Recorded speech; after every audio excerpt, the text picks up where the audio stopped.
Imagine being in the dark, locked up, terrified of dying, and suddenly, a voice you've never heard before, and that wasn't from this world, whispers in your ear, "Trust us."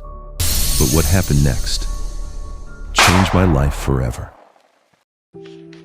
Namaste. My name is Corinne Tamayo Coffin. I live here in Brazil. I came into oneness in the year 2007. I'm a member of the 81,000 Dikshayagna group. I'm here to tell my story of how our beloved Sri A玛Bhagwan, the Great Compassionate Light, saved me. The year is 1991. It was May 28th, and I was kidnapped here in Brazil for ransom. Needless to say, it was a terrifying experience. I couldn't eat, I couldn't sleep in captivity. I thought I was going to die.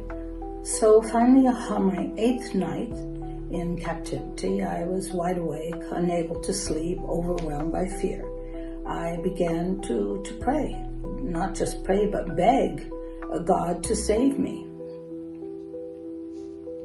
Even though I had no real connection with him, I was raised a Christian, but we rarely went to church. And then something happened. This is in the middle of the night in a pitch black room. I heard a voice. Now this voice was here, about this far away from my left ear. It was a very clear voice. And the voice said, "Trust us." I literally jumped, I was in a pitch black room. I thought someone was there, but there wasn't anyone there. The voice continued, "We're going to send you an illness." I didn't trust this voice, and I must admit I answered sarcastically, "Oh, sure, you're going to send me a cold, and my kidnappers are going to let me go."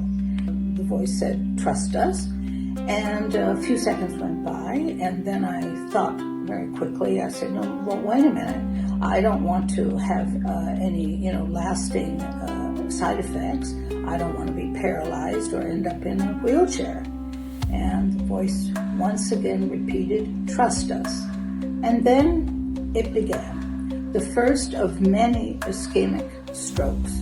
My body began to feel strange. My tongue felt swelled in my mouth. My head buzzed. I was thrilled, actually, because I knew that this was a miracle happening. This was the way out. But I must admit once again that the kidnappers did not free me right away.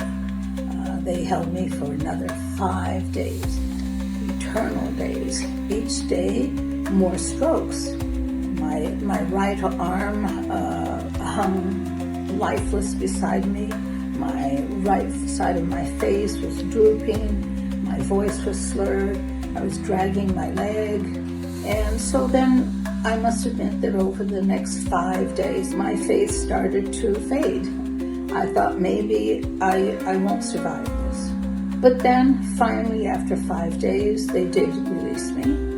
Not because they cared, but because, dead merchandise isn't worth anything. So within hours, I was at the hospital going through a CAT scan. And when I came out, my family doctor was there. And he looked at me and he said, "You're lucky." But then he explained. He said, "Well, there are many kinds of strokes. And the one that I had was a rare kind, where because of perhaps extreme stress and caused a temporary blockage of the blood flow. So it was a stress response, and I had no permanent damage. So within less than 3 weeks of physical therapy, I was back to normal and fully recovered. So I got exactly what the voice had promised me. I was released from the kidnapping. I was healed. I had no permanent damage. In that dark room that I was in, I had no faith. I didn't know God, and yet grace found me. That voice in my darkest hour fulfilled everything it promised And that moment was the beginning of a journey that has lasted me over 30 years. A journey of connection, of inner transformation, and surrender to the divine. For years, I didn't understand why the voice had said us in plural. Who was us? When Sri Bhagavan finally brought in the revelation of the great compassionate light, I finally understood.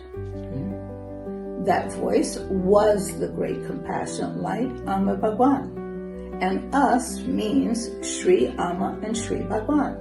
It was them. It was Amma Bhagwan. What I have come to realize is that our beloved Sri Amma Bhagwan, the great compassionate light, has been with me ever since I was born, protecting me, helping me through all my difficult times. I am eternally grateful. I love you so much, so much. Thank you.